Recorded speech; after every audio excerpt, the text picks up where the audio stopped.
नमस्कार दोस्तों, आप सभी को स्टडी पॉइंट्स में स्वागत है। आज जो है हम लोग जो है पढ़ने वाले हैं प्रीवियस ईयर बिहार दरोगा 78 पोस्ट में पूछे गए पेपर का एनालिसिस करने वाले हैं। बिहार दरोगा 78 पोस्ट में जो एग्ज़ाम हुआ है उसका हम लोग पेपर का डिस्कशन करने वाले हैं। तो देखते हैं, स्टार्ट करते हैं।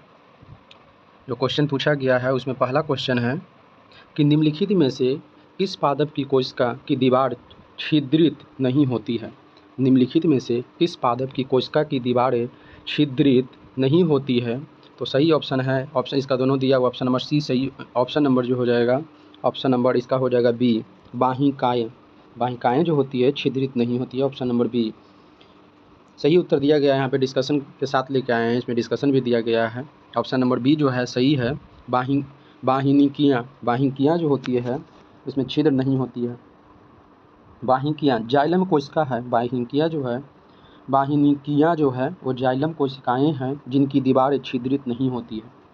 2 नंबर क्वेश्चन है, क्वेश्चन नंबर 2 है कि प्रतिवेदन का सही अंग्रेजी अनुवाद क्या होगा। प्रतिवेदन का सही अंग्रेजी अनुवाद क्या होगा, तो इसका सही ऑप्शन है ऑप्शन नंबर बी, रिपोर्ट। प्रतिवेदन का अर्थ होता है रिपोर्ट। हिंदी शब्द प्रतिवेदन का सही अंग्रेजी अनुवाद रिपोर्ट होता है। अगला नंबर क्वेश्चन है, क्वेश्चन नंबर 3 है। क्वेश्चन नंबर 3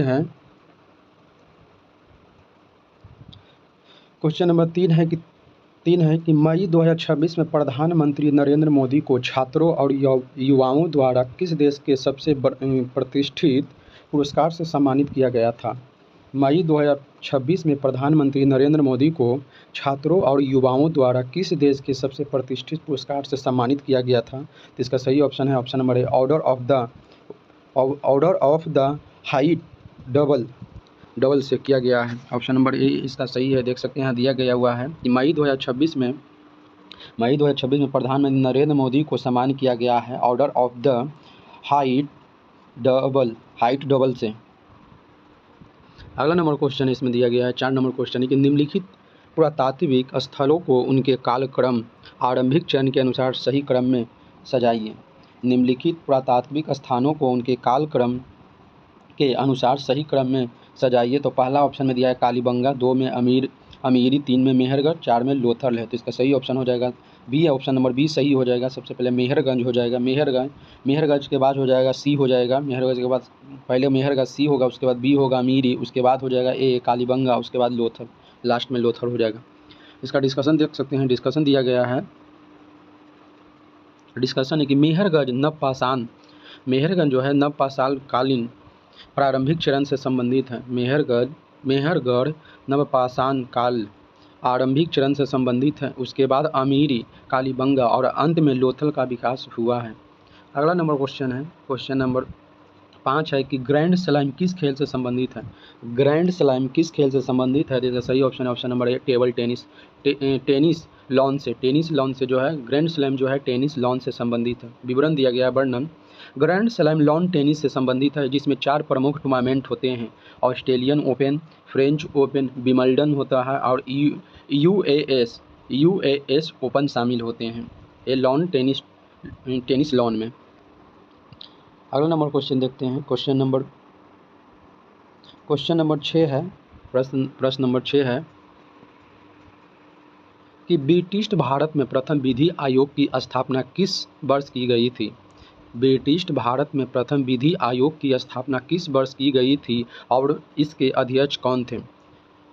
ब्रिटिश भारत में प्रथम विधि आयोग की स्थापना किस वर्ष की गई थी और इसके विधि आयोग के अध्यक्ष कौन थे। तो इसका सही ऑप्शन है option number B, Lord Macaulay जो थे भारत में पहले विधि आयोग की अध्यक्ष थे और विधि आयोग की स्थापना किए थे। विवरण है, प्रथम विधि आयोग 1834 ईस्वी में लॉर्ड मैकाले की अध्यक्षता में गठित हुआ था। प्रथम विधि आयोग का गठन 1834 ईस्वी में लॉर्ड मैकाले की अध्यक्षता में गठित हुआ था। अगला नंबर क्वेश्चन है 7 नंबर क्वेश्चन है, क्वेश्चन नंबर 7 है उपभोक्ता संरक्षण अधिनियम 2019 के संशोधित नियमों के अनुसार यदि किसी वस्तु या सेवा का मूल्य 2 करोड़ रुपये से अधिक है तो उस पर उपभोक्ता शिकायत का निपटारा किसके द्वारा किया जाएगा। उपभोक्ता संरक्षण अधिनियम 2019 के संशोधित नियमों के अनुसार यदि किसी वस्तु या सेवा का मूल्य 2 करोड़ रुपये से अधिक है तो उस उपभोक्ता शिकायत का निपटारा कौन करेगा? तो इसका सही ऑप्शन है ऑप्शन नंबर सी, राष्ट्रीय उपभोक्ता विवाद निवारक आयोग। राष्ट्रीय उपभोक्ता निवारक आयोग के पास करेगा। विवरण दिया गया है 2 करोड़ रुपये से अधिक के मामले का निपटारा 2 करोड़ रुपये से अधिक के मामले का निपटारा राष्ट्रीय उपभोक्ता विवाद निवारक आयोग के द्वारा किया जाता है। अगला नंबर 8 नंबर क्वेश्चन है। क्वेश्चन नंबर 8 है कि आयनिक यौगिक के बीच प्रबल विद्युत अस्थितिक आकर्षण बल strong electrostatics force of attraction किसकी उपस्थिति के कारण होता है? आयनिक यौगिकों के बीच प्रबल विद्युत स्थैतिक आकर्षण बल किसकी उपस्थिति के कारण होता है? तो इसका सही ऑप्शन नंबर बी, विपरीत आवेशित आयनों के ऑप्शन नंबर बी इसका सही है। ऑप्शन नंबर बी इसका सही है। विपरीत आवेश आयनों को करती है। विवरण है धन आवेश और ऋण आवेश विपरीत आवेश के बीच जो है प्रबल आकर्षण बल होता है। 9 नंबर क्वेश्चन है। क्वेश्चन नंबर 9 है कि भारत की पहली भूतापीय ऊर्जा परियोजना किस राज्य या केंद्र शासित प्रदेश में स्थापित की जा रही है? भारत की पहली भूतापीय ऊर्जा परियोजना किस राज्य या केंद्र शासित प्रदेश में स्थापित की जा रही है? तो इसका सही ऑप्शन है ऑप्शन नंबर बी, लद्दाख इसका सही है। वर्णन देख सकते हैं, विवरण दिया हुआ है कि लद्दाख की पूगा घाटी में भारत की पहली भूतापीय ऊर्जा परियोजना स्थापित की जा रही है। लद्दाख में जो पूगा घाटी पड़ता है उसमें जो है भूतापीय ऊर्जा परियोजना की स्थापना किया जा रहा है।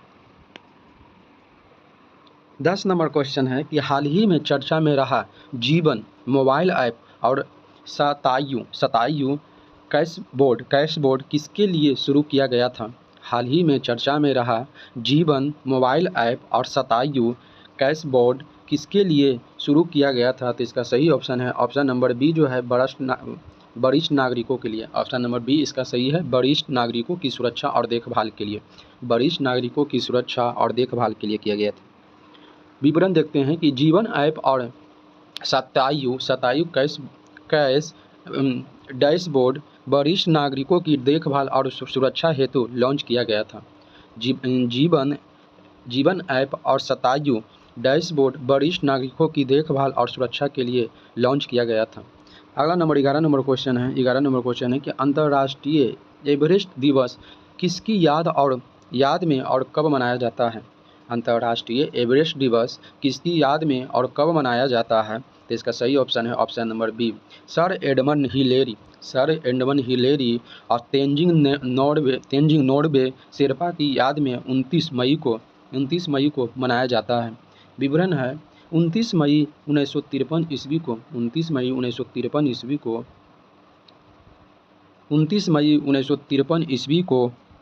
को सर एडमंड हिलेरी और तेंजिंग नोरगे ने पहली बार एवरेस्ट पर चढ़ाई की थी। इसी के याद में यह दिवस मनाया जाता है।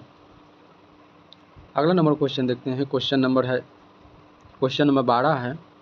क्वेश्चन नंबर 12 है कि भारतीय संविधान के तहत राज्यपाल की शक्तियों के संदर्भ में निम्नलिखित कथनों में से कौन सा कथन गलत है? भारतीय संविधान के तहत राज्यपाल की शक्तियों के संदर्भ में निम्नलिखित में से कौन सा कथन गलत है? तो इसका सही ऑप्शन हो जाएगा ऑप्शन नंबर बी, राज्यपाल राज्य विधानमंडल द्वारा पारित सभी विधेयक को अनिवार्य रूप से राष्ट्रपति के विचारार्थ के लिए सुरक्षित रखने के लिए बाध्य हैं। तो ये ऑप्शन जो है गलत है। विवरण देखते हैं, विवरण दिया गया हुआ है कि राज्यपाल सभी विधेयकों को अनिवार्य रूप से सुरक्षित रखने के लिए बाध्य नहीं होता है। यह उसका स्वविवेक या विशिष्ट स्थिति पर निर्भर करता है। यह जो है राज्यपाल के स्वविवेक या विशिष्ट स्थिति पर निर्भर करता है। यह सभी के लिए बाध्य नहीं होता है। अगला नंबर क्वेश्चन है 13 नंबर क्वेश्चन है। 13 नंबर क्वेश्चन है कि हाल ही में किस घटना के कारण भारत ने पाकिस्तान के साथ हुई सिंधु जल संधि को निलंबित कर दिया है? हाल ही में किस घटना के कारण भारत ने पाकिस्तान के साथ हुई सिंधु जल संधि को निलंबित कर दिया है? तो इसका सही ऑप्शन है ऑप्शन नंबर सी, अप्रैल 2025 में हुए पहलगाम आतंकी हमले के बाद। विवरण है पहलगाम में हुए आतंकी हमले के विरोध में यह कदम उठाया गया था। अगला नंबर क्वेश्चन देखते हैं। क्वेश्चन नंबर 14 है। 14 नंबर क्वेश्चन है कि निम्नलिखित में से कौन सा विषय भारतीय संविधान की संघ सूची यूनियन लिस्ट में शामिल है। निम्नलिखित में से कौन सा विषय भारतीय संविधान की संघ सूची में शामिल है। तो इसका सही ऑप्शन हो जाएगा ऑप्शन नंबर डी, ए बैंकिंग, बी डाकघर बचत। ए और बी इसका सही आंसर होगा। यहाँ पे देख सकते हैं कि विवरण दिया गया है, ए और बी दोनों करेक्ट है, सही है। विवरण है कि बैंकिंग और डाकघर बचत बैंक सूची संघ सूची के विषय हैं, जबकि सार्वजनिक स्वास्थ्य जो है राज्य सूची में आता है। सार्वजनिक स्वास्थ्य जो है राज्य सूची का विषय है, जबकि बैंकिंग और डाकघर जो है संघ सूची का विषय है। 15 नंबर क्वेश्चन है कि छोटा नागपुर पठार का उत्तर पूर्वी छोर निम्नलिखित में से कौन सा है। छोटा नागपुर पठार का उत्तर पूर्वी छोर कौन सा है। तो इसका सही ऑप्शन है ऑप्शन नंबर सी, राजमहल की पहाड़ी। राजमहल की पहाड़ी जो है इसका सही ऑप्शन है, राजमहल की पहाड़ी। विवरण है कि छोटा नागपुर पठार के उत्तर पूर्वी राजमहल की पहाड़ियाँ स्थित है। विवरण है कि छोटा नागपुर पठार के उत्तर पूर्वी में राजमहल की पहाड़ियाँ जो है स्थित है। 16 नंबर क्वेश्चन है कि निम्नलिखित खाद्यान्नों और संबंधित खनिजों में से कौन सा युग्म गलत है। निम्नलिखित खाद्यान्नों और संबंधित खनिजों में कौन सा युग्म गलत है। तो इसका सही ऑप्शन है option number B. Option number B जो है इसका सही ऑप्शन है ऑप्शन नंबर बी, जाबर तांबा, ये जो है गलत है। जाबर जो है तांबा के लिए नहीं है। विवरण देखते हैं। जाबर जो है राजस्थान में स्थित है। जाबर जो है राजस्थान का एक जगह है। ये मुख्य रूप से जस्ता, जिंक और सीसा, लेड की खदानों के लिए प्रसिद्ध है। लेड की खानों के लिए राजस्थान का जाबर जो है मुख्य रूप से जस्ता और सीसा के खदानों के लिए प्रसिद्ध है, तांबे के लिए नहीं। बल्कि तांबे के लिए प्रसिद्ध जो है राजस्थान का वो खेतरी है। खेतरी जो है राजस्थान के तांबे के लिए प्रसिद्ध है। अगला नंबर क्वेश्चन है, क्वेश्चन नंबर 17 है। 17 नंबर क्वेश्चन है कि what is the correct English translation of the sentence कार्यालय ने एक ज्ञापन जारी किया। इसका क्या होगा। तो इसका सही ऑप्शन है ऑप्शन नंबर ए, इसका सही है। The office issued a memorandum. The office issued memorandum, इसका सही है ऑप्शन नंबर ए। विवरण देख सकते हैं। विवरण दिया गया है कि पास्ट सिंपल टेंस में जारी किया के अनुसार यहाँ पे द ऑफिसर इशूड मेमोरेंडम सही विवरण होगा, सही बात होगा। अगला नंबर क्वेश्चन है, क्वेश्चन नंबर 18 है कि भारत में खनिजों के मानचित्रण और अन्वेषण के लिए कौन सी प्रमुख केंद्रीय एजेंसी जिम्मेदार है। भारत में खनिजों के मानचित्रण यानी मिनरल मैपिंग और अन्वेषण यानी खोज के लिए कौन सी प्रमुख एजेंसी जिम्मेदार है। तो इसका सही ऑप्शन है ऑप्शन नंबर बी, भारतीय भूवैज्ञानिक सर्वेक्षण, geological survey of India. Option number B सही है। इसका वर्णन देखते हैं। वर्णन दिया गया है कि GSI global geological survey of India Bharat में खनिजों के मानचित्रण और अन्वेषण के हेतु मुख्य नोडल एजेंसी है। 19 नंबर क्वेश्चन है कि उसकी कठिन परिस्थितियों में चीज़ों को गहराई से समझने की क्षमता ने उसे एक महान नेता बना दिया। बाघ के आशय के लिए उचित अंग्रेजी शब्द चुनें। उसकी कठिन परिस्थितियों में चीज़ों को गहराई से समझने की क्षमता ने उसे एक महान नेता बना दिया। इसका सही ऑप्शन हो जाएगा ऑप्शन नंबर बी, इंसाइट। विवरण है, इंसाइट का अर्थ होता है अंतर्दृष्टि। इंसाइट का अर्थ होता है अंतर्दृष्टि या चीज़ों को गहराई से समझने की क्षमता होता है।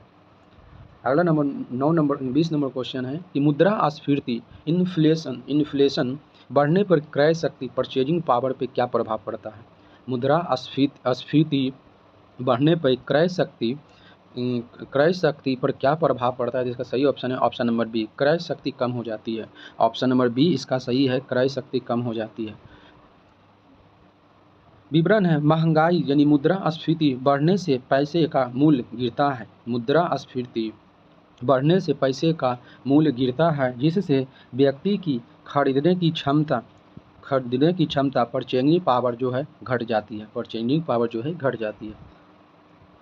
अगला नंबर 21 नंबर क्वेश्चन है कि निम्नलिखित में से किसने राजनीतिक सिद्धांत के पतन decline of political political theory की चर्चा मुख्य रूप से की है? निम्नलिखित में से किसने राजनीतिक सिद्धांतों के पतन की चर्चा मुख्य रूप से की है? तो इसका सही ऑप्शन है ऑप्शन नंबर ए, डेविड ईस्टर्न और अल्फ्रेड कोवन ने। डेविड ईस्टर्न और अल्फ्रेड कोवन ने किया है। इसका विवरण है कि डेविड ईस्टर्न तथा अल्फ्रेड कोवन ने 20वीं सदी के मध्य और राजनीतिक सिद्धांत के पतन पर व्यक्त किए थे। अगला नंबर 22 नंबर क्वेश्चन है कि भारतीय संविधान के अनुच्छेद 3 के संबंध में निम्नलिखित में से कौन सा कथन गलत है यानी असत्य है? भारतीय संविधान के अनुच्छेद 3 के संबंध में निम्नलिखित में कौन सा कथन असत्य है? तो इसका सही ऑप्शन है option number C. Option number C जो है इसका सही है। संसद किसी भी देश पर युद्ध की घोषणा कर सकता है। संसद जो है किसी देश पर युद्ध की घोषणा कर सकता है, ये जो है गलत है, असत्य है। अनुच्छेद 3 जो है विवरण है, अनुच्छेद 3 केवल नए राज्यों के निर्माण, सीमाओं और नाम परिवर्तन से संबंधित है, युद्ध की घोषणा से नहीं। आर्टिकल 3 में कहा गया है कि नए राज्यों के निर्माण, नए सीमाओं में बदलाव एवं नए राज्यों के नाम में परिवर्तन इससे संबंधित है। आर्टिकल 3 संबंधित है, न कि युद्ध की घोषणा से संबंधित है, इसीलिए ये गलत है। अगला नंबर क्वेश्चन है, क्वेश्चन नंबर 22 है। 22 नंबर क्वेश्चन है कि अम्बपाली रामवृक्ष बेनीपुरी द्वारा रचित किस प्रकार की साहित्यिक रचना है? अम्बपाली रामवृक्ष बेनीपुरी द्वारा रचित किस प्रकार की साहित्यिक रचना है? तो इसका सही ऑप्शन है ऑप्शन नंबर बी, नाटक। नाटक सही है। अम्बपाली रामवृक्ष बेनीपुरी का एक प्रसिद्ध नाटक है। अम्बपाली रामवृक्ष बेनीपुरी का एक प्रसिद्ध नाटक है। 24 नंबर क्वेश्चन है कि माइक्रोवेव संचार यानी माइक्रोवेव संचार की सबसे बड़ी सीमा या खामी क्या है? माइक्रोवेव कम्युनिकेशन की सबसे बड़ी सीमा या खामी क्या है? तो इसका सही ऑप्शन है ऑप्शन नंबर सी। इनमें लाइन ऑफ साइट की आवश्यकता होती है और यह भौतिक बाधाओं को पार नहीं कर पाता है, ये इसका सही है। विवरण दिया गया है कि माइक्रोवेव तरंगें सीधी रेखा में चलती है। तरंगें सीधी रेखा में चलती है, इसलिए ट्रांसमीटर और रिसीवर का आमने सामने होना आवश्यक है। अगला नंबर क्वेश्चन है, क्वेश्चन नंबर 25 है कि विकासशील देशों में तेजी से हो रहे शहरीकरण का सबसे प्रमुख कारण क्या है? विकासशील देशों में तेजी से हो रहे शहरीकरण का सबसे प्रमुख कारण क्या है? तो इसका सही ऑप्शन है ऑप्शन नंबर बी, गांवों से शहर की ओर रोजगार की तलाश में पलायन। गांवों से शहर की ओर रोजगार की तलाश में पलायन करना, ये सही है। विवरण है, रोजगार और बेहतर अवसरों के लिए ग्रामीण आबादी का शहरों में पलायन शहरीकरण का मुख्य कारण है। अगला नंबर क्वेश्चन देखते हैं, क्वेश्चन नंबर 26 है कि बिहार राज्य में दक्षिण से उत्तर की ओर जाने पर जिलों का सही क्रम निम्न में से कौन है? बिहार राज्य में दक्षिण से उत्तर में की ओर जाने पर जिलों का सही क्रम क्या है? तो इसका सही ऑप्शन हो जाएगा ऑप्शन नंबर बी, गया, पटना, मुजफ्फरपुर, मोतिहारी। बिहार का सबसे दक्षिणी जिला जो है गया है, जबकि सबसे उत्तरी जिला जो है वह पश्चिम चंपारण है। सबसे दक्षिणी जिला गया और सबसे दक्षिणी जिला गया है और उत्तरी जिला जो है पश्चिम चंपारण है। इसके क्रम में अगर हम दक्षिण से उत्तर की ओर बढ़ते हैं तो सबसे पहले दक्षिण में गया के बाद जो हम आते हैं तो जहानाबाद होते हुए हम पटना प्रवेश करते हैं, पटना होते हुए वैशाली के बाद मुजफ्फरपुर होते हुए मोतिहारी जाते हैं, मोतिहारी होते हुए हम लोग जो है मोतिहारी यानी मोतिहारी जो है पूर्वी चंपारण में पड़ता है, मोतिहारी होते हुए हम नेपाल चले जाते हैं। यही जो है हमारा जो है दक्षिण से उत्तर की क्रम सही होगा। देख सकते हैं इसका विवरण दिया गया है। विवरण है, गया सबसे दक्षिण में है। गया जो है बिहार के सबसे दक्षिणी जिला है यानी दक्षिण में है। उसके उत्तर में पटना है, फिर मुजफ्फरपुर, अंत में जो है मोतिहारी जो पूर्वी चंपारण में स्थित है। 29 नंबर क्वेश्चन है, क्वेश्चन नंबर 29 है 27 नंबर क्वेश्चन है कि 2029 में पृथ्वी के अत्यधिक करीब से गुजरने वाले क्षुद्र ग्रह एरोफिस का अध्ययन करने के लिए नासा द्वारा किस मिशन को भेजा गया है? 2029 में पृथ्वी के अत्यधिक करीब से गुजरने वाले क्षुद्र ग्रह एरोफिस का अध्ययन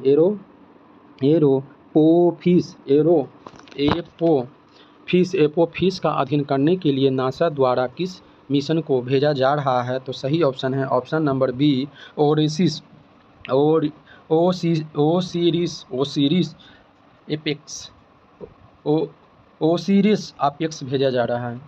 विवरण दिया गया है कि नासा का ओसिरिस रेक्स मिशन नाम बदलकर जो है ओसिरिस अपेक्स कर दिया गया है।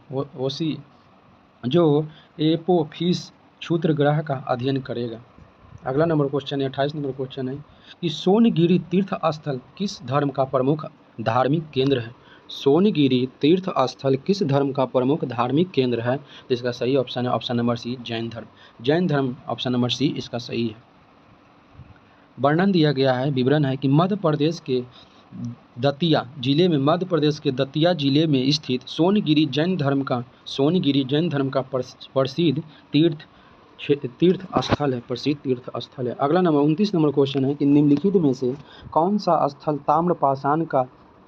ताम्रपाषाण काल यानी स्टोन कॉपर एज का वर्णन नहीं करता है? निम्नलिखित में से कौन सा कथन ताम्रपाषाण काल का सही वर्णन नहीं करता है? तो इसका सही ऑप्शन है option number B. Option number B सही है। ताम्रपाषाण काल के लोग पक्की ईंटों के बड़े बड़े महलों में रहते थे, ये गलत है, ये जो है गलत है। विवरण है कि ताम्रपाषाण काल की संस्कृति ग्रामीण थी। ताम्रपाषाण काल की संस्कृति जो थी वो ग्रामीण थी और लोग यहाँ कच्चे घरों में घास फूस में रहते थे। पक्की ईंटों के महल इस काल में नहीं थे। एक जो है कथन पक्की ईंटों में महल में नहीं रहते थे, ये गलत है। अगला नंबर क्वेश्चन है क्वेश्चन नंबर 30 है कि अभ्यास प्रगति में मुख्य रूप से किस क्षेत्र के देश शामिल रहे हैं? अभ्यास प्रगति में मुख्य रूप से किस क्षेत्र के देश शामिल थे? तो सही ऑप्शन हो जाएगा ऑप्शन नंबर सी, एशियाई और हिंद महासागर क्षेत्र के देश, एशियाई और हिंद महासागर के देश शामिल थे। विवरण है कि अभ्यास प्रगति एशियाई और हिंद महासागर के क्षेत्र जो है सुरक्षा व तालमेल से संबंधित है। अभ्यास प्रगति एशियाई और हिंद महासागर के क्षेत्र सुरक्षा व तालमेल से संबंधित है। अगला नंबर क्वेश्चन है क्वेश्चन नंबर 31 है कि सरहुल महोत्सव मुख्य रूप से भारत के किस राज्य में मनाया जाता है? सरहुल महोत्सव मुख्य रूप से भारत के किस राज्य में मनाया जाता है? तो इसका सही ऑप्शन हो जाएगा option number B, Jharkhand. Option number B जो है झारखंड इसका सही होगा। अगला नंबर क्वेश्चन है क्वेश्चन नंबर इसका विवरण दिया गया है झारखंड का बी का। सरहुल झारखंड के जनजाति समुदाय उराव जनजाति, मुंडा जनजाति और हो जनजाति द्वारा मनाया जाने वाला बसंत उत्सव है। सरहुल जो है जनजातियों द्वारा उराव जनजाति, मुंडा जनजाति और हो जनजाति के द्वारा मनाया जाने वाला बसंत उत्सव है। अगला नंबर क्वेश्चन देखते हैं क्वेश्चन नंबर 32 है कि 2026 में ग्लासगो में कॉमनवेल्थ गेम्स के लिए भारतीय दल का सेफ डी मिशन किसे नियुक्त किया गया है? 2026 में ग्लासगो में होने वाले कॉमनवेल्थ गेम के लिए भारतीय दल का सेफ डी मिशन किसे नियुक्त किया गया है? तो इसका सही option number C, Rohit Rajpal को। विवरण दिया गया है रोहित राजपाल को सेफ डी मिशन के रूप में नामित किया गया है। रोहित राजपाल को सेफ डी मिशन के रूप में नामित किया गया है। अगला नंबर क्वेश्चन है क्वेश्चन नंबर 33 है निम्नलिखित में से कौन दिल्ली का मुख्यमंत्री नहीं रहा है? निम्नलिखित में से कौन दिल्ली का मुख्यमंत्री नहीं रहा है? तो इसका सही ऑप्शन नंबर डी, रचना बनर्जी जो है यह दिल्ली का मुख्यमंत्री कभी भी नहीं रहे हैं। विवरण है कि शीला दीक्षित, अरविंद केजरीवाल, सुषमा स्वराज दिल्ली के मुख्यमंत्री रह चुके हैं, जबकि रचना बनर्जी जो है कभी भी दिल्ली का ये नहीं रहे हैं मुख्यमंत्री। अगला नंबर क्वेश्चन है क्वेश्चन नंबर 34 है कि प्रधानमंत्री श्रम योगी मानधन योजना के तहत लाभार्थियों को उनकी उम्र के आधार पर हर महीने कितना न्यूनतम और अधिकतम अंशदान जमा करना पड़ता है? प्रधानमंत्री श्रम योगी मानधन योजना के तहत लाभार्थियों को उनकी उम्र के आधार पर हर महीने कितना न्यूनतम और अधिकतम अंशदान करना पड़ता है? तो इसका सही ऑप्शन है ऑप्शन नंबर बी, 50 रुपये से 200 रुपये प्रति माह, 50 रुपये से 200 रुपये प्रति माह। विवरण है इस योजना में प्रवेश की आयु 18 वर्ष से 40 वर्ष है। इस योजना में प्रवेश की आयु जो है 18 वर्ष से लेकर 40 वर्ष 40 वर्ष तक है, जिसके आधार पे मासिक अंशदान 55 रुपये से लेके 200 रुपये तक निर्धारित किया गया है।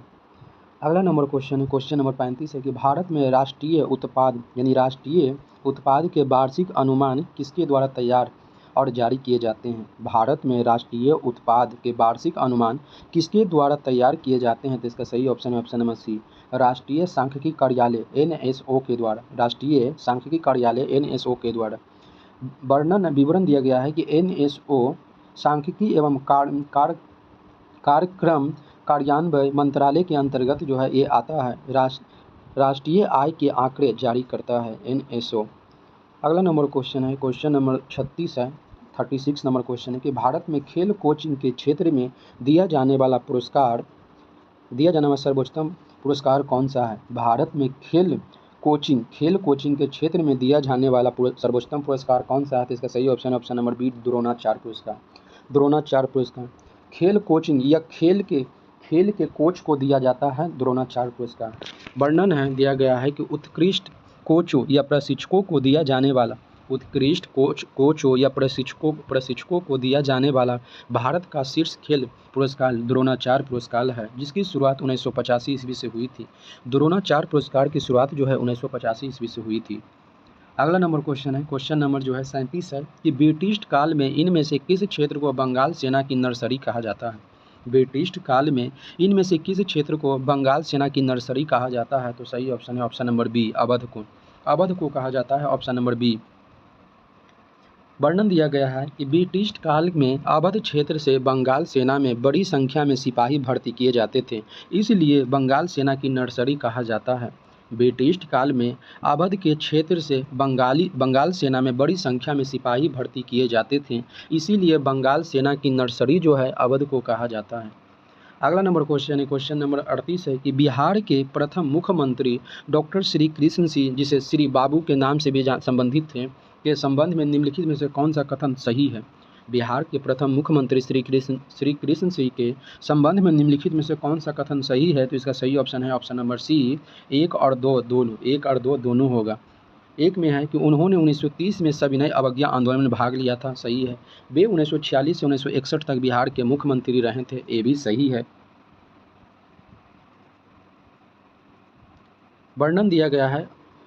वर्णन है कि श्री बाबू ने सविनय अवज्ञा आंदोलन में भाग लिया था। श्री बाबू ने सविनय अवज्ञा आंदोलन में भाग लिया था और वे 1946 से 1961 तक अपनी मृत्यु तक बिहार के मुख्यमंत्री बने रहे थे। अगला नंबर क्वेश्चन 39 नंबर क्वेश्चन है कि पंचायती राज व्यवस्था के संबंध में निम्नलिखित कथनों में से कौन सा कथन सही है? पंचायती राज व्यवस्थाओं के संबंध में निम्नलिखित में से कौन सा कथन सही है? तो इसका सही ऑप्शन है ऑप्शन नंबर ए, बिहार सरकार स्वयं के पंचायती संबंधित कानून बना सकती है। बिहार सरकार जो है स्वयं के पंचायती संबंधी कानून बना सकती है, ये ऑप्शन ए जो है सही है। विवरण है पंचायती राज राज्य सूची का विषय है। पंचायती राज राज्य सूची का विषय है, अतः राज्य सरकार इस पर कानून बना सकती है। इस पर कानून बना सकती है। पंचायत सचिव सरकारी कर्मचारी होता है। पंचायत सचिव जो होता है सरकारी कर्मचारी होता है और चुनाव 5 वर्षों में होता है। पंचायत समिति का चुनाव जो है 5 वर्षों में होता है। अगला नंबर क्वेश्चन देखते हैं, क्वेश्चन नंबर 40 है, ही गोट हिज टेलीविजन रिपेयर्ड का सही हिंदी अनुवाद क्या होगा? तो इसका सही ऑप्शन है ऑप्शन नंबर बी, उसने अपना टेलीविज़न ठीक करवाया। उसने अपना टेलीविज़न ठीक करवाया, ये सही है। गोट जो है गो का जो है वो सेकेंड फॉर्म है। गो होता है तो गोट जो है सेकेंड फॉर्म है। गोट और गोन होता है। गो जो होता है वर्ब का गो का फर्स्ट फॉर्म जो होता है V1 जो होता है गो होता है, V2 जो होता है गोट होता है, जबकि V3 गोन हो जाता है। तो ये जो है पूछा जा रहा है कि ही टेलीविज़न रिपेयर्ड यानी रिपेयर्ड हुआ, तो उसका सही आंसर है उसने अपना टेलीविज़न ठीक करवाया, ये सही है। विवरण देख सकते हैं, विवरण दिया गया है कि उसने अपना टेलीविज़न ठीक करवाया। इसमें दिया है कैजुलेटिव वर्ब है, कैजुलेटिव वर्ब है। गोट रिपेयर्ड का अर्थ है किसी दूसरे से काम करवाना होता है, किसी दूसरे से काम करवाना होता है। अगला नंबर है क्वेश्चन है 41 नंबर क्वेश्चन कि अनहैप्पी इंडिया पुस्तक के लेखक कौन है? अनहैप्पी इंडिया पुस्तक के लेखक कौन है? तो इसका सही ऑप्शन हो जाएगा option number B, Lala Lajpat Rai. Unhappy India पुस्तक के लेखक जो हैं वो लाला लाजपत राय हैं। ऑप्शन नंबर बी जो है इसका सही है। विवरण दिया गया है, लाला लाजपत राय ने कैथरीन मेयो की पुस्तक मदर इंडिया के जवाब में अनहैप्पी इंडिया लिखी थी। लाला लाजपत राय ने कैथरीन मेयो की पुस्तक मदर इंडिया के जवाब में अनहैप्पी इंडिया जो है लिखी थी। अगला नंबर क्वेश्चन है क्वेश्चन नंबर 42 है कि द ग्रेट इंडियन नोवेल पुस्तक के लेखक कौन है? द ग्रेट इंडियन नोवेल पुस्तक के लेखक कौन है? तो इसका सही ऑप्शन हो जाएगा option number B C, Shashi Tharoor. The great Indian novel के लेखक जो हैं शशि थरूर हैं, शशि थरूर। विवरण है, द ग्रेट इंडियन नोवेल प्रसिद्ध लेखक और राजनीतिज्ञ शशि थरूर का व्यंग्यात्मक उपन्यास है, उपन्यास है द ग्रेट इंडियन नोवेल। अगला नंबर क्वेश्चन है क्वेश्चन नंबर 43 है कि भारत में लेटेराइट मिट्टी का सर्वाधिक संकेंद्रण किस राज्य में पाया जाता है? भारत में लेटेराइट मिट्टी का सर्वाधिक संकेंद्रण किस राज्य में पाया जाता है? तो इसका सही ऑप्शन है ऑप्शन नंबर बी, केरल में सबसे ज़्यादा जो है लेटेराइट मिट्टी का पाया जाता है। पश्चिमी घाट के भारी वर्षा वाले तटीय क्षेत्रों जैसे केरल में लेटेराइट मिट्टी बहुलता में पाई जाती है। लेटेराइट मिट्टी वैसे क्षेत्रों में पाया जाता है जहां वार्षिक वर्षा जो है बहुत अधिक होता है और जहां पे धूप भी तीव्र होता है, जो कि कर्क रेखा के पास होने के कारण जो ये जो है विषुवत रेखा के निकट है केरल है, वहाँ पे सालों भर वर्षा जो है अधिक होता है और जिसके कारण वहाँ धूप भी अधिक होता है और समुद्र के पश्चिमी तट के किनारे है, जिसके कारण यहाँ पे जो है लेटेराइट मिट्टी पाई जाती है। लेटेराइट मिट्टी जो है मुख्य रूप से जो है काजू की खेती के लिए प्रसिद्ध मानी जाती है। लेटेराइट मिट्टी, इसमें मसाले की खेती, इलायची की खेती, काली मिर्च, इस सब का खेती जो होती है बहुत होती है। 44 नंबर क्वेश्चन है कि वर्तमान आंकड़ों के अनुसार भारत में कुल खनिज उत्पादन में कौन सा राज्य प्रथम स्थान पे है? वर्तमान में आंकड़ों के अनुसार भारत में कुल खनिज उत्पादन में कौन सा राज्य प्रथम स्थान पे है? तो इसका सही ऑप्शन हो जाएगा ऑप्शन नंबर बी, ओडिशा जो है खनिजों के उत्पादन में प्रथम स्थान पे है। विवरण दिया गया है कि कुल मूल्य की दृष्टि से खनिज उत्पादन में ओडिशा शीर्ष राज्य है। कुल मूल्य की दृष्टि से खनिज उत्पादन में ओडिशा शीर्ष राज्य है। अगला नंबर क्वेश्चन है क्वेश्चन नंबर 45 है कि अंग्रेजी शब्द डिसमिस का सही हिंदी अर्थ क्या होता है? अंग्रेजी शब्द डिसमिस का सही हिंदी अर्थ क्या होता है? तो इसका सही ऑप्शन है ऑप्शन नंबर बी, खारिज करना होता है। विवरण है, डिसमिस का हिंदी अर्थ खारिज करना या बर्खास्त करना या रद्द करना होता है। अगला है 46 नंबर क्वेश्चन है कि ईपीएफओ द्वारा लॉन्च किया गया प्रयास का मुख्य उद्देश्य क्या है? ईपीएफओ द्वारा लॉन्च किया गया प्रयास का मुख्य उद्देश्य क्या है? तो इसका सही ऑप्शन है ऑप्शन नंबर सी इसका सही है। सेवानिवृत्त होने वाले कर्मचारियों को सेवानिवृत्ति के दिन ही पेंशन भुगतान आदेश सौंपना, ये इसका सही होगा। विवरण दिया गया है, विवरण है कि प्रयास पहल का लक्ष्य है रिटायरमेंट के दिन ही कर्मचारियों को पीपीओ सौंपना सुनिश्चित करना, इसका सही है। अगला नंबर क्वेश्चन है क्वेश्चन नंबर 47 है कि संयुक्त राष्ट्र महासभा में अंतर्राष्ट्रीय आलू दिवस इंटरनेशनल डे ऑफ पोटैटो का प्रस्ताव किस देश के द्वारा दिया गया है? संयुक्त राष्ट्र महासभा में अंतर्राष्ट्रीय आलू दिवस का प्रस्ताव किस देश के द्वारा रखा गया है? तो इसका ऑप्शन नंबर सही है बी, पेरू। बी सही है, पेरू। विवरण है कि पेरू के प्रस्ताव पर संयुक्त राष्ट्र ने 30 मई को अंतर्राष्ट्रीय आलू दिवस घोषित किया गया है। 30 मई को जो है अंतर्राष्ट्रीय आलू दिवस घोषित किया गया है। अगला नंबर क्वेश्चन है क्वेश्चन नंबर 48 है कि निम्नलिखित कथनों पर विचार कीजिए। 48 नंबर क्वेश्चन है कि निम्नलिखित कथनों पर विचार कीजिए। पहला नंबर है कि शुक्र ग्रह सल्फ्यूरिक अम्ल के मोटे बादलों के बना है। शुक्र ग्रह जो है सल्फ्यूरिक अम्ल के बादलों के बने हैं, तो इसका सही है, ये नंबर जो है इसका सही है। दूसरा है अपचय में मिल्क ऑफ मैग्नीशिया का उपयोग किया जाता है। अपचय में मिल्क ऑफ मैग्नीशिया का उपयोग किया जाता है, ये भी सही है। 3 नंबर है कि नेटल पादप के डंक में मेथेनोइक अम्ल पाया जाता है, ये भी सही है। नेटल पादप के डंक में मेथेनोइक या फॉर्मिक अम्ल जो होता है पाया जाता है, ये सही है। 4 नंबर है कि मुंह का पीएच मान 5.5 से कम होने पर दांतों की क्षय शुरू होता है, ये भी सही है कि मुंह का पीएच मान जो है 5.5 से कम होने पर दांत जो है क्षय होना शुरू हो जाता है। इसका सही ऑप्शन है ऑप्शन नंबर डी, 1, 2, 3 और 4 सभी। 1, 2, 3, 4 इसका सही है।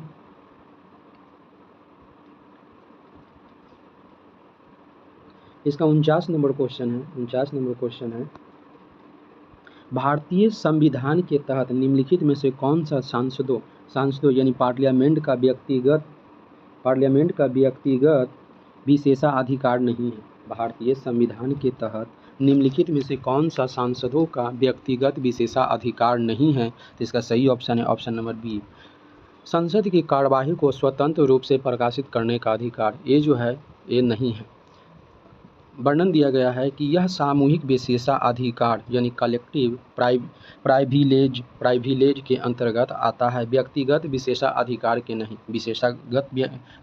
नहीं, ये जो है इसका सही ऑप्शन है।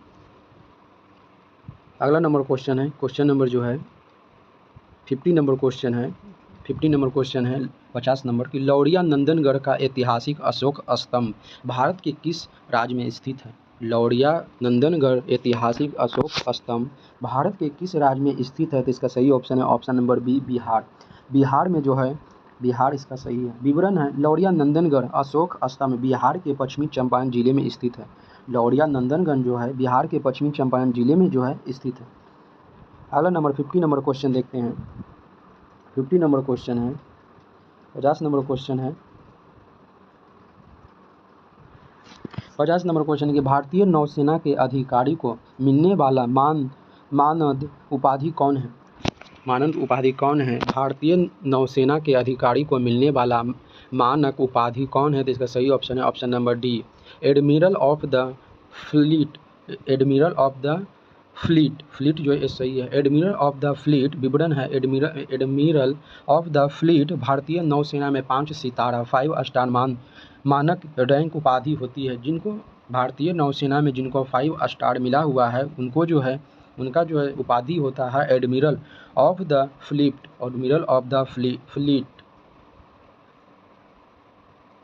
52 नंबर क्वेश्चन है कि पहला समर्पित anti narcotics task force ANTF police station किस शहर में अनुमोदित किया गया है। 52 नंबर क्वेश्चन है कि पहला समर्पित anti narcotic task force police station किस शहर में अनुमोदित किया गया है, तो इसका सही ऑप्शन होगा ऑप्शन नंबर ए, लखनऊ। विवरण है कि उत्तर प्रदेश के लखनऊ में ANTF का पहला समर्पित थाना अनुमोदित किया गया है। उत्तर प्रदेश के लखनऊ में ANTF का पहला समर्पित थाना अनुमोदित किया गया है, ये सही है।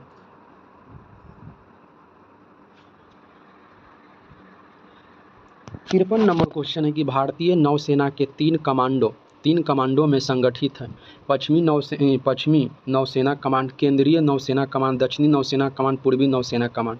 तो इसमें 3 गो है जो पश्चिमी नौसेना कमांड जो है, दक्षिणी नौसेना कमांड जो है और पूर्वी नौसेना कमांड, ये तीनों सही होगा।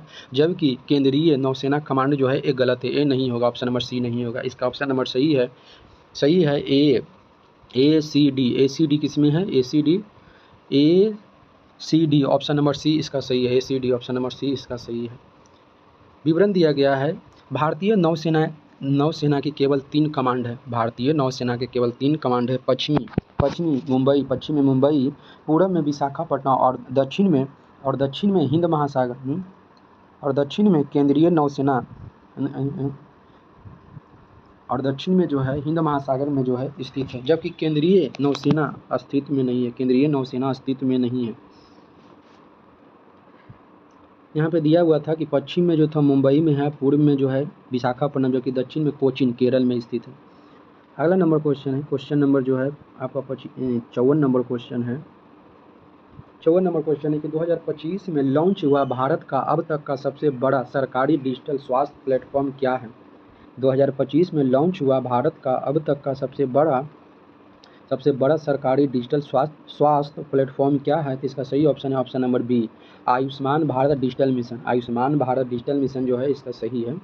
विवरण दिया गया है कि Ayushman Bharat digital mission ABDM Bharat का सबसे व्यापक डिजिटल हेल्थ इकोसिस्टम है। आयुष्मान भारत डिजिटल मिशन भारत का सबसे व्यापक डिजिटल हेल्थ इकोसिस्टम है। अगला नंबर क्वेश्चन है, क्वेश्चन नंबर 55 है कि जुलाई 2025 में पूर्वोत्तर क्षेत्र के 4 इक्यूवेशन केंद्रों में से एक के रूप में किस विश्वविद्यालय का चयन किया गया है? जुलाई 2025 में पूर्वोत्तर क्षेत्र के 4 इक्यूवेशन केंद्रों में से जुलाई 2025 में पूर्वोत्तर क्षेत्रों के 4 इनक्यूबेशन केंद्रों में से एक के रूप में किस विश्वविद्यालय को नामित किया गया? तो इसका सही ऑप्शन नंबर बी नागालैंड विश्वविद्यालय।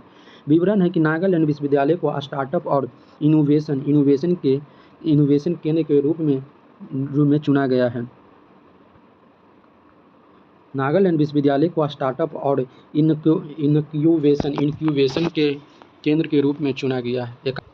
56 नंबर क्वेश्चन है, 56 नंबर क्वेश्चन है कि भारत ने 2025 में किस देश के साथ एक ऐतिहासिक मुक्त व्यापार समझौता FTA पर हस्ताक्षर किए हैं? भारत ने 2025 में किस देश के साथ एक ऐतिहासिक मुक्त व्यापार समझौता पर हस्ताक्षर किया है? तो सही ऑप्शन है option number B United Kingdom. Option number B जो है यूनाइटेड किंगडम जो है इसका सही होगा। अगला नंबर क्वेश्चन देखते हैं, क्वेश्चन नंबर 57 है कि भारत का पहला और सबसे बड़ा राष्ट्रीय AI और डिजिटल जल शिखर सम्मेलन कहाँ आयोजित हुआ? भारत का पहला और सबसे बड़ा राष्ट्रीय AI और डिजिटल जल शिखर सम्मेलन कहाँ आयोजित हुआ? तो इसका सही ऑप्शन है option number B Bengaluru. Option number B Bengaluru. अगला नंबर क्वेश्चन देखते हैं, क्वेश्चन नंबर 58 है कि इंडिया AI समिट के दौरान बिहार सरकार के साथ राज्य के सूचना प्रौद्योगिकी क्षेत्र में निवेश करने के लिए किस कंपनी ने समझौता ज्ञापन पर हस्ताक्षर किया है? इंडिया AI समिट के दौरान बिहार सरकार के साथ राज्य के सूचना प्रौद्योगिकी क्षेत्र में निवेश करने के लिए किस कंपनी ने समझौता पर हस्ताक्षर किया है? तो इसका सही ऑप्शन हो जाएगा ऑप्शन नंबर ए। ऑप्शन नंबर ए इसका सही है कॉर्पोरेट इंफोटेक प्राइवेट लिमिटेड ने की है। अगला नंबर क्वेश्चन है 56 नंबर क्वेश्चन है कि 2026 के लिए द मेटियोरिटिकल सोसाइटी की फेलो चुनी जाने वाली पहली महिला कौन बनी है? 2026 की द मेटियोरिटिकल सोसाइटी की फेलो चुने जाने वाली पहली भारतीय महिला कौन बनी है? तो इसका सही ऑप्शन हो जाएगा ऑप्शन नंबर ए कुलजीत कौर जो है मरहास जो है इसका सही ऑप्शन हो जाएगा ऑप्शन नंबर ए। अगला नंबर है 60 नंबर क्वेश्चन है, क्वेश्चन नंबर 60 है कि पूर्वी घाट की उच्चतम चोटी क्या है? तो इसका सही ऑप्शन हो जाएगा ऑप्शन नंबर डी महेंद्रगिरी। पूर्वी घाट की सबसे ऊंची चोटी जो है वो महेंद्रगिरी है जिसकी ऊंचाई 1500 मीटर या 1501 मीटर होता है। 1500 या 1501 मीटर जो होती है छोटी ऊंचाई होती है महेंद्रगिरी की। जबकि डोडा बेटा जो है नीलगिरी की सबसे ऊंची चोटी डोडा बेटा जिसकी NCERT के अनुसार ऊंचाई जो है 2633 ऊंचाई है। बट लूसेंट या अदर बुक के अनुसार डोडा बेटी की ऊंचाई जो है 2637 होता है, 2637 मीटर होता है। जबकि अनाई मुड़ी जो है दक्षिण भारत की सबसे ऊंची चोटी या पश्चिमी घाट की सबसे ऊंची चोटी दक्षिण में जो है वो अनाई मुड़ी है। अनाई मुड़ी की ऊंचाई जो होती है 2695 मीटर है। अनाई मुड़ी की ऊंचाई जो है 2695 मीटर है। अगला नंबर क्वेश्चन देखते हैं, क्वेश्चन नंबर अगला है कुशेश्वर पक्षी अभयारण्य बिहार के किस जिले में स्थित है? 61 नंबर क्वेश्चन है कि कुशेश्वर पक्षी अभयारण्य बिहार के किस जिले में स्थित है? तो इसका सही ऑप्शन होगा ऑप्शन नंबर बी दरभंगा में जो है कुशेश्वर पक्षी अभयारण्य स्थित है, जहाँ की हर साल ठंडे के दिनों में साइबेरिया से पक्षी जो आता है यहाँ पे प्रवास करके यहाँ पे आते हैं, दरभंगा के कुशेश्वर पक्षी अभयारण्य में आते हैं। अगला नंबर 62 नंबर है कि निम्न में से किसने नालंदा बौद्ध विहार का शिलान्यास किया? निम्न में से किसने नालंदा बौद्ध विहार का शिलान्यास किया था? तो इसका सही ऑप्शन है ऑप्शन नंबर सी कुमार गुप्त ने जो है नालंदा विश्वविद्यालय का शिलान्यास किया था, यानी स्थापना करवाया था। कौन? कुमार गुप्त ने। अगला नंबर क्वेश्चन है, क्वेश्चन नंबर 63 है कि निम्नलिखित में से किसने रामचरित्र की रचना की? निम्न में से किसने रामचरितम की रचना की? रामचरितम की रचना जो ऑप्शन नंबर बी जो होगा संध्याकर नंदी जो है रामचरितम की रचना की है संध्याकर नंदी ने। अगला क्वेश्चन नंबर है क्वेश्चन नंबर 64 है कि Tata iron and steel company TISCO की स्थापना किस वर्ष हुई थी? Tata iron and steel company की स्थापना टिस्को की स्थापना कब हुई थी? तो 1907 ईस्वी में। सही ऑप्शन होगा 1907 ईस्वी। अगला नंबर क्वेश्चन है क्वेश्चन नंबर 65 है कि गीले होने पर फूलना और चिपचिपी होना तथा सूखे पर सिकुड़ जाना निम्नलिखित में से किस प्रकार की मिट्टी के लक्षण है? गीले होने पर फूलना और चिपचिपा हो जाना तथा सूखे होने पर सिकुड़ जाना निम्नलिखित में किस मिट्टी का उदाहरण है? इसका सही मिट्टी होगा काली मिट्टी। ऑप्शन नंबर डी काली मिट्टी। काली मिट्टी का सर्वाधिक विस्तार जो है वो महाराष्ट्र राज्य में है। काली मिट्टी जो है मुख्य रूप से कपास की खेती के लिए प्रसिद्ध होता है। इसको कॉटन सॉइल भी कहा जाता है, कॉटन सॉइल भी या काली कपासी मृदा भी कहा जाता है काली मिट्टी को। काली मिट्टी को रूस में चेरनोजम के नाम से भी जाना जाता है। अगला नंबर क्वेश्चन है 66 नंबर क्वेश्चन है कि निम्नलिखित में से कौन सी संरचना भारत के नक्शे पर सबसे पूर्व दिशा में स्थित है? निम्न में से कौन सी संरचना भारत के सबसे पूर्व दिशा में स्थित है? तो सही ऑप्शन होगा पटकाई बूम। पटकाई बूम जो है अरुणाचल प्रदेश में स्थित है, जो कि भारत के नक्शे पर सबसे पूर्व में है। भारत का पूर्वोत्तम राज्य भी अरुणाचल प्रदेश भी है, वहीं पाटकाई बूम की पहाड़ी जो स्थित है। 67 नंबर क्वेश्चन है कि जनसंख्या की गुणवत्ता निम्न में से किन कारकों पर निर्भर नहीं करती है? जनसंख्या की गुणवत्ता निम्न में से कौन कारणों पर निर्भर नहीं करती है? तो ऑप्शन नंबर डी इसका सही होगा, डी पे निर्भर नहीं करती है। बाकी साक्षरता दर पे करती है, जीवन प्रत्याशा को निरूपित प्रति व्यक्ति स्वास्थ्य को करती है, जबकि लोगों द्वारा प्राप्त कौशल निर्माण को भी करती है, जबकि लोगों द्वारा दी गई विदेशी यात्रा की संख्या इस पर निर्भर नहीं करती है। ऑप्शन नंबर डी इसका सही था। 68 नंबर सूची एक राष्ट्रीय उद्यान को सूची 2 राज्य के साथ मिलाइए। सरिस्का राष्ट्रीय उद्यान, सरिस्का जो है राजस्थान में, सरिस्का राष्ट्रीय उद्यान राजस्थान में ए का 5 सही होगा। सिमलीपाल ओडिशा में स्थित है, सिमलीपाल ओडिशा में, जबकि नामदफा अरुणाचल प्रदेश में, दुधवा उत्तर प्रदेश, बांदीपुर कर्नाटक में, सारा का सारा मिला हुआ है। 5 4 3 2 1 सही होगा। अगला नंबर क्वेश्चन है 59 नंबर क्वेश्चन है सूची 1 को फलों को उनकी सूची 2 विशेषताओं से सम्मिलित किए। सूची 1 को सूची 2 से सम्मिलित किए। चावल जो दिया हुआ है, चावल का जो होगा ऑप्शन नंबर जो है, चावल की खेती वर्षा के दिनों में होती है। उष्ण एवं आर्द्र पाला मुक्त जलवायु नहीं। धान के लिए तो पाला शीत उपजाऊ ऋतु की आवश्यकता होती है। चावल की खेती के लिए चावल की खेती का ऑप्शन है दिया हुआ है भी है, ऑप्शन नंबर डी में ए का सी हो जाएगा।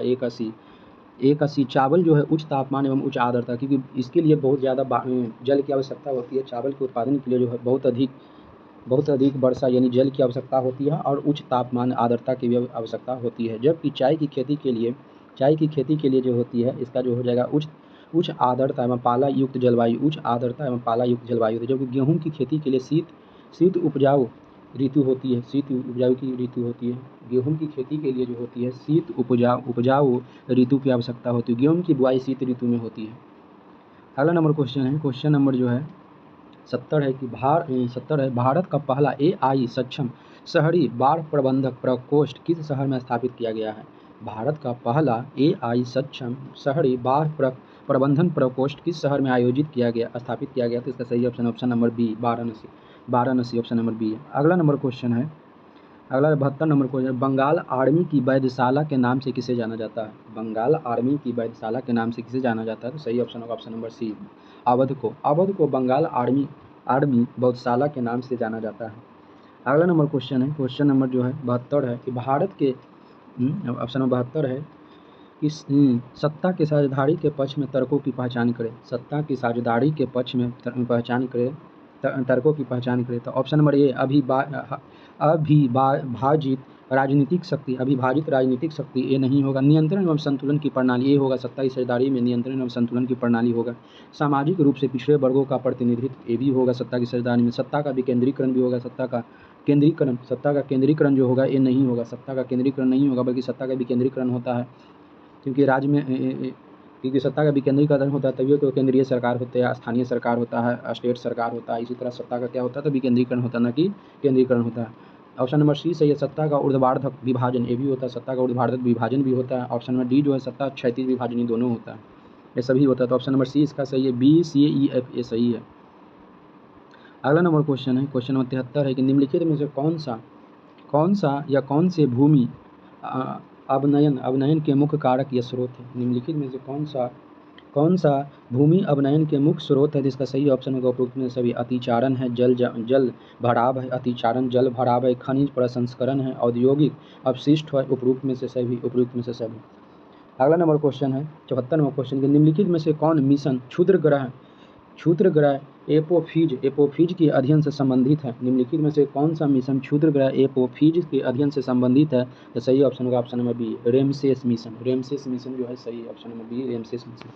अगला नंबर 75 नंबर क्वेश्चन है कि श्रेणी किसका संगठन है? श्रेणी यानी गिल्ड किसका संगठन है? इसका सही ऑप्शन हो जाएगा ऑप्शन नंबर बी।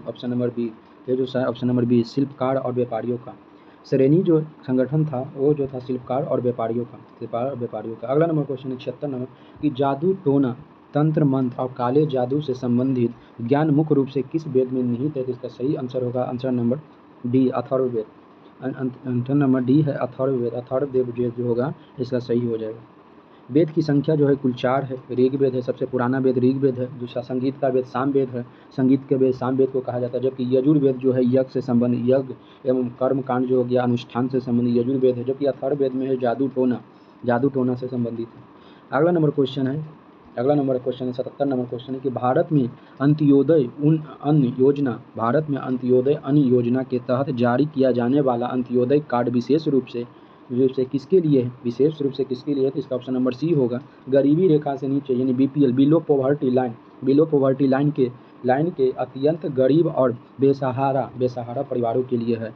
गरीबी रेखा के नीचे के अत्यंत गरीब और बेसहारा परिवारों के लिए है। ऑप्शन नंबर सी इसका सही है। अगला नंबर 78 नंबर क्वेश्चन है कि निम्नलिखित में से प्रसिद्ध वायलिन वादक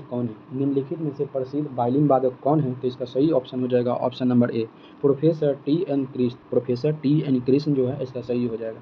अगला नंबर क्वेश्चन नंबर 79 है कि ध्वनि तरंगे मुख्य रूप से किस श्रेणी में आता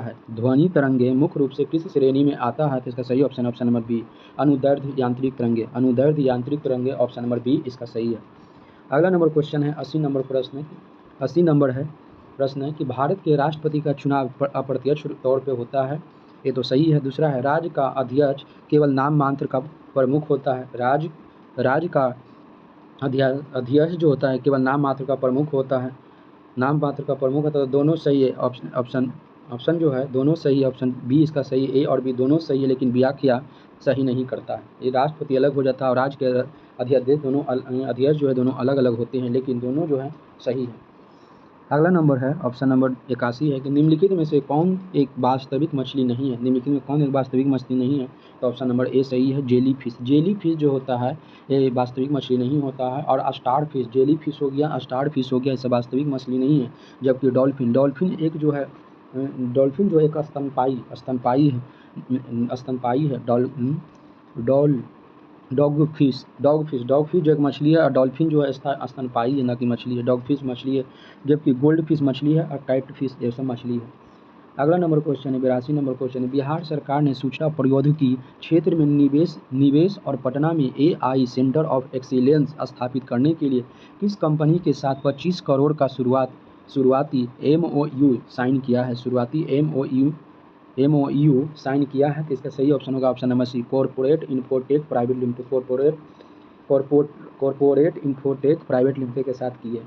ऑप्शन नंबर डी है, एक कूलाम आवेश यानी एक कूलाम चार्ज किसके बराबर होता है? एक कूलाम चार्ज जो होता है 6.2 गुने 10 के पावर 18 इलेक्ट्रॉन के बराबर होता है। 6.25 गुने 10 के पावर -18 इलेक्ट्रॉन के बराबर होता है। इसका ऑप्शन नंबर ए सही है। अगला नंबर क्वेश्चन है 84 नंबर की प्रधानमंत्री की भूमिका और उनके कार्यों के सही मिलान का चयन करें। प्रधानमंत्री की भूमिका और उनके कार्यों के सही मिलान कीजिए। तो इसका सही ऑप्शन 1, 2, 3, 4 सभी सही दिया गया है। पहला में कह रहा है कि विभिन्न मंत्रालयों के बीच मतभेदों को सुलझाना, ये जो होता है प्रधानमंत्री का कार्य होता है। दूसरा है अध्यक्षता यानी चेयरमैनशिप, कैबिनेट की बैठक का नेतृत्व प्रधानमंत्री करता है, ये भी सही है। अगला है संचार यानी कम्युनिकेशन, राष्ट्रपति और मंत्रिमंडल के बीच कड़ी करता है, ये भी सही है। कड़ी का काम करने जोड़ने का काम करता है। अगला है नेता यानी लीडर, लोकसभा और देश का मुख्य प्रतिनिधि होता है। लोकसभा का बहुमत दल का नेता प्रधानमंत्री होता है और लोकसभा और देश का प्रमुख प्रतिनिधि होता है। अगला नंबर क्वेश्चन है 85 नंबर क्वेश्चन है कि बिजली की खपत का बिल किसके मापन पर आधारित है? बिजली की खपत का बिल किसके मापन पर आधारित है? बिजली के खपत का बिल किसके मापन पर आधारित है? तो सही ऑप्शन है ऑप्शन नंबर ए सही है। ऑप्शन नंबर ए बाट पे जो बिजली की खपत का बिल का मापन होता है बाट पे किया जाता है, बाट पे। 46 नंबर क्वेश्चन है निम्न में से कौन से क्षारीय अमीनो अम्ल है? निम्न में से कौन क्षारीय अमीनो अम्ल है? तो इसका सही ऑप्शन नंबर ए लाइसिन। लाइसिन जो है क्षारीय अमीनो अम्ल है। लाइसिन जो है क्षारीय अमीनो अम्ल है। अगला नंबर क्वेश्चन है 87 नंबर की किस प्रणाली की ऊष्मा सामग्री को कहा जाता है? 87 नंबर की किसी प्रणाली की ऊष्मा सामग्री को कहा जाता है? किसी प्रणाली की ऊष्मा सामग्री को कहा जाता है तो एंथैल्पी कहते हैं। एंथैल्पी ऑप्शन नंबर सी इसका सही है। अगला नंबर क्वेश्चन है 88 नंबर क्वेश्चन कि घरेलू मवेशी तथा भेड़ किस हरित गृह गैस के उत्पादन के लिए उत्तरदायी है? घरेलू मवेशी यानी घरेलू मवेशी करने का मतलब गाय भैंस बकरी ये सब जो हो गया, और भेड़ जो है किस हरित गृह गैस के उत्पादन के लिए उत्तरदायी? तो सही ऑप्शन मेथेन हो जाएगा। मेथेन जो हो जाएगा सही हो जाएगा। अगला नंबर है 89 नंबर क्वेश्चन है कि ऐसी टोपोलॉजी जहाँ प्रत्येक नोड अन्य नोड से जुड़ी होती है उसे कहते हैं। ऐसी टोपोलॉजी जहाँ प्रत्येक नोड अन्य नोड से जुड़ा होता है उसको कहा जाता है मेश, उसको कहते हैं मेश। 90 नंबर क्वेश्चन है कि महात्मा गांधी ने फरवरी 1922 में पूरे देश में चल रहे असहयोग आंदोलन नन कोऑपरेशन मूवमेंट को अचानक वापस ले लिया था। ये तो सही है, वापस ले लिया था। आर है इसका व्याख्या है कि ब्रिटिश सरकार ने भारतीय राष्ट्रीय कांग्रेस की सभी राजनीतिक दल और आर्थिक मांगों को पूरी तरह स्वीकार लिया था। नहीं, ये गलत है, नहीं स्वीकार किया था। ऑप्शन ए जो है सही है, ऑप्शन ए सही है, आर गलत है। 91 नंबर क्वेश्चन है कि बिहार के किस जिले में कांवरताल झील पक्षी अभयारण्य स्थित है? तो इसका सही ऑप्शन है ऑप्शन नंबर ए बेगूसराय। बिहार के बेगूसराय में स्थित है कांवरताल झील, जो है बिहार के बेगूसराय में स्थित है, जो आर्द्र भूमि है। अगला है 92 नंबर क्वेश्चन दिया गया ऑप्शन में है 92 नंबर है कि प्रकाश वर्ष यानी लाइट ईयर निम्न में से किसकी इकाई है? लाइट वर्ष निम्न में से किसकी इकाई है? तो सबसे इसका आंसर होगा ऑप्शन नंबर बी दूरी की इसकी सही होगा। दिया गया है दूरी का विवरण है। प्रकाश वर्ष निर्वात में प्रकाश द्वारा एक वर्ष में तय की गई दूरी को प्रकाश वर्ष लाइट ईयर कहते हैं। प्रकाश द्वारा निर्वात में एक वर्ष में तय की गई दूरी को प्रकाश वर्ष यानी लाइट ईयर कहते हैं। अगला नंबर क्वेश्चन है 93 नंबर क्वेश्चन है भारतीय संविधान में मूल कर्तव्य यानी फंडामेंटल ड्यूटी किस संविधान संशोधन अधिनियम के द्वारा जोड़ा गया था? भारतीय संविधान में मूल कर्तव्य जो है किस संविधान संशोधन के तहत जोड़ा गया था? तो इसका सही ऑप्शन है ऑप्शन नंबर बी 42वां संविधान संशोधन के तहत जोड़ा गया था, ऑप्शन नंबर बी। विवरण है कि 42वां संविधान संशोधन 1976 के 42वें संविधान संशोधन द्वारा स्वर्ण सी समिति की सिफारिश पर अनुच्छेद 51 के तहत मौलिक कर्तव्य को जोड़ा गया था। अनुच्छेद 51 के तहत जो है मौलिक कर्तव्य को जोड़ा गया था इंदिरा गांधी जब प्रधानमंत्री थी उसी समय। जबकि ये जो है लिया कहाँ से गया है मौलिक कर्तव्य जो है ये जो है रूस से, मौलिक कर्तव्य जो है रूस देश से लिया गया। मौलिक कर्तव्य जो है रूस देश से लिया गया है और इसका वर्णन जो है मौलिक कर्तव्य का वर्णन जो है ये जो है आपका भाग 4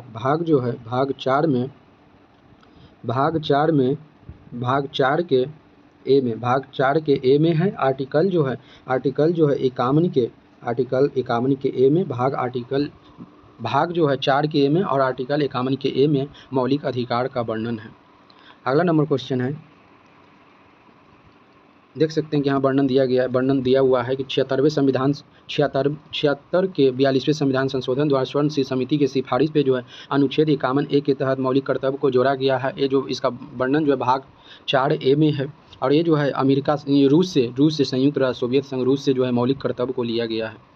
अगला 94 नंबर क्वेश्चन है कि कंप्यूटर शब्दावली में रैम का पूर्ण रूप क्या है? कंप्यूटर शब्दावली में रैम का पूर्ण रूप क्या है? तो इसका सही ऑप्शन है option number B random access memory. Random access memory जो है इसका सही है। विवरण है रैंडम एक्सेस मेमोरी कंप्यूटर की प्राथमिक और अस्थायी मेमोरी है। कंप्यूटर की प्राथमिक और अस्थायी मेमोरी जो है रैम को कहा जाता है। अगला नंबर 95 नंबर क्वेश्चन है कि चंपारण सत्याग्रह 1917 के दौरान महात्मा गांधी को चंपारण आने का निमंत्रण किसने दिया था? चंपारण सत्याग्रह 1917 में जो हुआ था के दौरान जो है महात्मा गांधी को चंपारण आने के लिए किसने निमंत्रण दिया था, आमंत्रित किया था? तो इसका सही ऑप्शन है ऑप्शन नंबर बी, राजकुमार शुक्ल। राजकुमार शुक्ल। विवरण दिया गया है कि 1916 के लखनऊ कांग्रेस अधिवेशन में 1916 के लखनऊ कांग्रेस अधिवेशन में राजकुमार शुक्ल ने महात्मा गांधी से मिलकर उन्हें चंपारण के नील किसानों की समस्या के समाधान हेतु आमंत्रित किया था। 1916 के लखनऊ कांग्रेस अधिवेशन में राजकुमार शुक्ल ने महात्मा गांधी से मिलकर उन्हें चंपारण के नील किसानों की समस्या समाधान हेतु आमंत्रित किया था। अगला नंबर 96 नंबर क्वेश्चन है कि मानव शरीर में इंसुलिन का स्राव किस अंग द्वारा होता है? मानव शरीर में इंसुलिन का स्राव किस अंग से होता है? तो इसका सही ऑप्शन है ऑप्शन नंबर बी, अग्नाशय, पैनक्रियाज से जो है स्रावित होता है, जबकि होता है पैनक्रियाज के बीटा सेल से, अग्नाशय के बीटा सेल से जो है इंसुलिन हार्मोन का स्राव होता है। ऑप्शन नंबर बी इसका सही है। जबकि यकृत, लीवर से जो होता है पीत रस का स्राव होता है, जो कि पित्ताशय में संचित होता है। ब्रिक यानी किडनी का काम होता है रक्त को अति करना, फिल्टर करना। किडनी का काम होता है रक्त का फिल्ट्रेशन करना। और जबकि थायराइड के द्वारा थायरॉक्सिन हार्मोन को स्राव करता है। थायराइड जो है थायरॉक्सिन हार्मोन को स्रावित करता है, जो कि गलगंठ जो होता है, ग्वाइटर जो होता है, बीमारी होता है, वो इसी के द्वारा नियंत्रित किया जाता है, इसी के द्वारा स्रावित हार्मोन से नियंत्रित किया जाता है। देख सकते हैं इसका विवरण दिया गया है कि अग्नाशय के लैंगरहैंस की दीपकाओं की बीटा कोशिकाओं से इंसुलिन स्रावित होता है, जो रक्त की शर्करा को नियंत्रित करती है।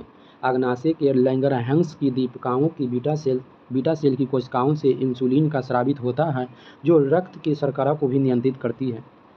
अगला नंबर क्वेश्चन है, क्वेश्चन नंबर 97 है कि भारतीय राष्ट्रीय कांग्रेस के प्रथम अध्यक्ष कौन थे? भारतीय राष्ट्रीय कांग्रेस के प्रथम अध्यक्ष कौन थे?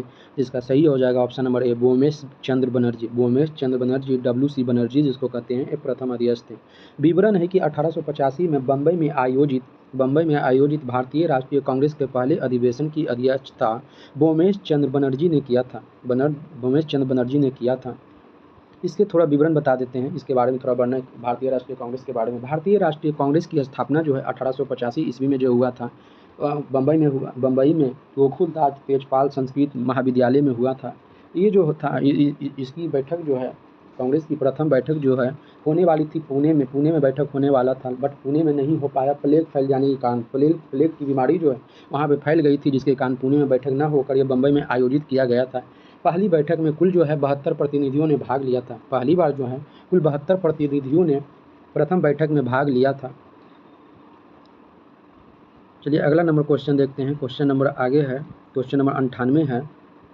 98 नंबर क्वेश्चन है कि हड़प्पा सभ्यता की खोज किस वर्ष और किसके द्वारा की गई थी? हड़प्पा सभ्यता की खोज किस वर्ष और किसके द्वारा की गई है? तो सही ऑप्शन होगा ऑप्शन नंबर ए, दयाराम साहनी, 1921 दयाराम साहनी।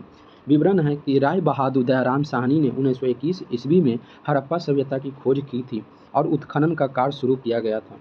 राय बहादुर दयाराम साहनी ने 1921 ईस्वी में हड़प्पा पुरातात्विक स्थल की खोज की थी और उत्खनन का कार्य शुरू किया गया था, जबकि 1922 ईस्वी में मोहनजोदड़ो की खोज जो है 1922 ईस्वी में किया गया था। 1921 ईस्वी में हड़प्पा की खोज हुआ था और 1922 ईस्वी में जो है 1922 ईस्वी में जो है मोहनजोदड़ो की खोज हुआ था।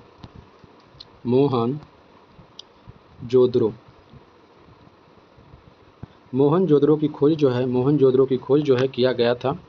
मोहनजोदड़ो की खोज जो 1922 ईस्वी में किया गया था राखल दास बनर्जी के द्वारा।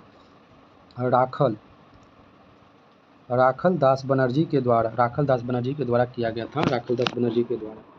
अगला नंबर क्वेश्चन है, क्वेश्चन नंबर 99 है कि ओजोन लेयर वायुमंडल की किस परत में पाई जाती है? ओजोन लेयर जो है वायुमंडल की किस परत में पाई जाती है? तो इसका सही ऑप्शन है ऑप्शन नंबर बी, समताप मंडल जो है स्ट्रेटोस्फेयर जो है, इसका सही होगा ऑप्शन नंबर बी।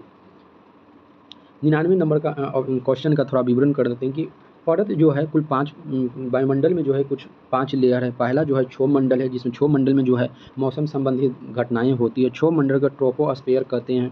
जबकि दूसरा मंडल जो है समताप मंडल है। समताप मंडल में भी ओजोन परत पाया जाता है। समताप मंडल को स्ट्रेटोस्फेयर कहा जाता है, स्ट्रेटोस्फेयर कहा जाता है। जबकि तीसरा मंडल है मध्य मंडल है। मध्य मंडल तीसरा मंडल मध्य मंडल है। मध्य मंडल को मेसोस्फेयर कहा जाता है। मध्य मंडल को मेसोस्फेयर कहा जाता है। इस मंडल में मध्य मंडल में जो है उल्का पिंड जो है जल जाती है। मध्य मंडल में जो है उल्का पिंड जल जाती है।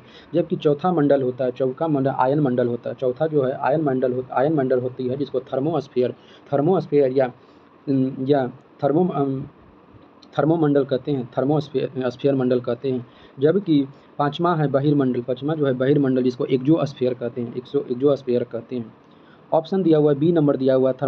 समताप मंडल का विवरण दिया हुआ है कि ओजोन परत मुख्य रूप से समताप मंडल में स्ट्रेटोस्फीयर में स्थित है, जो सूर्य से आने वाली हानिकारक पराबैंगनी किरणों को पृथ्वी की रक्षा करती है। ओजोन परत जो है वायुमंडल से आने वाली सूर्य की हानिकारक किरणों को बचाता है, रक्षा करता है, पृथ्वी की रक्षा करता है। अगला नंबर क्वेश्चन है 100 नंबर क्वेश्चन है कि भारत में नीति आयोग के अध्यक्ष कौन है? भारत में नीति आयोग का अध्यक्ष कौन है? तो इसका सही ऑप्शन है ऑप्शन में सी, प्रधानमंत्री।